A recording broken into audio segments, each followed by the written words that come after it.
Happy Ugadi wishes. அனைவருக்கும் happy Ugadi wishes. இது happy உகாதிங்கிறது தெலுங்குக்காரங்க மட்டும்தான் கும்பிடுவாங்க. அதாவது தெலுங்கு வருட பருப்பு அப்படின்னு போட்டிருப்பாங்க. அதாவது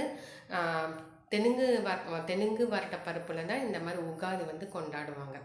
இது தமிழ்காரங்களோட தெலுங்குக்காரங்க தான் இந்த உகாதி கொண்டாடுவாங்க. ஆக்சுவலாக தமிழ்காரங்க எப்படி கொண்டாடுவாங்கன்னா இந்த மாதிரி இந்த மாங்காய் இதெல்லாம் வச்சு எப்படி கும்பிடுவாங்கன்னா தமிழ்காரங்க தமிழ் புத்தாண்டப்போ இந்த மாதிரி கும்பிடுவாங்க. தமிழ் புத்தாண்டப்போ தான் இந்த மாதிரி கும்பிடுவாங்க. தெலுங்குக்காரங்கன்னா அது எப்படின்னா அந்த மாங்காய் புளி இந்த காரம் அப்புறம் ஸ்வீட்டு எல்லாம் இனிப்பு கசப்பு எல்லாமே சேர்ந்து ஒரு மாங்காய் பச்சடி மாதிரி பண்ணுவாங்க.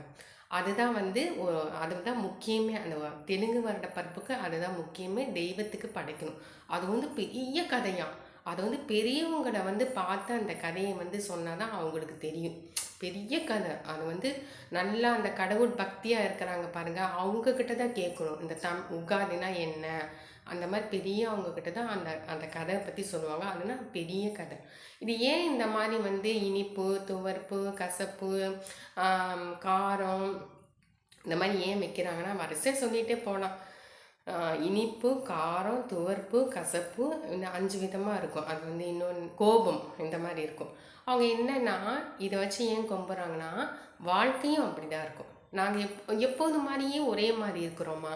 இப்போ 5 விரல் ஒன்றா இருக்கா? இல்லை, 5 விரலும் வேறு வேறு விதமாக தான் இருக்குது. அது ஏன்னா நம்மளுக்கு திடீர்னு கோபமும் வரும், திடீர்னு சந்தோஷம் வரும், திடீர்னு துக்கமும் வரும், திடீர்னு கவலை வரும், திடீர்னு சொல்லிகிட்டே போனால் ரொம்ப ஹாப்பியாக இருப்பாங்க, ரொம்ப ஷேடாக இருப்பாங்க. சில பேர் கசப்பான வாழ்க்கையும் இருக்கும், சில பேருக்கு இனிப்பான வாழ்க்கையும் இருக்கும். இந்த மாதிரி சொல்லிகிட்டே போகலாம். துவர்ப்பாக இருக்கலாம், ஒரு கசப்பான இது இனிப்பான இது எப்படி சொல்கிறதுன்னு தெரியல. ஆனால் காரமாக இந்த காரமான இந்த கோபமாக இருக்கிறவங்களாம் இருக்கிறது தான். எல்லாமே இருக்கிறது தான். இந்த வாழ்க்கைங்கிறது எல்லாமே இருக்கிறது தான். அதனால தான் இந்த மாங்காய் பச்சடி மாதிரி சாமிக்கு வைக்கிறாங்க. எல்லாமே வாழ்க்கைங்கிறது எல்லாமே இருக்கும். கஷ்டமும் இருக்கும்,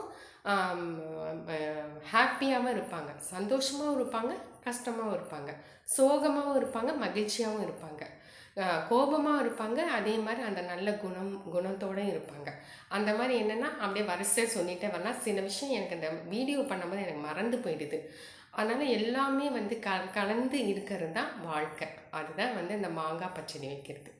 ஓகே ஃப்ரெண்ட்ஸ், இது பிடிச்சிருந்துச்சுன்னா லைக் பண்ணுங்கள், கமெண்ட் பண்ணுங்கள், சப்ஸ்கிரைப் பண்ணுங்கள். தேங்க்யூ.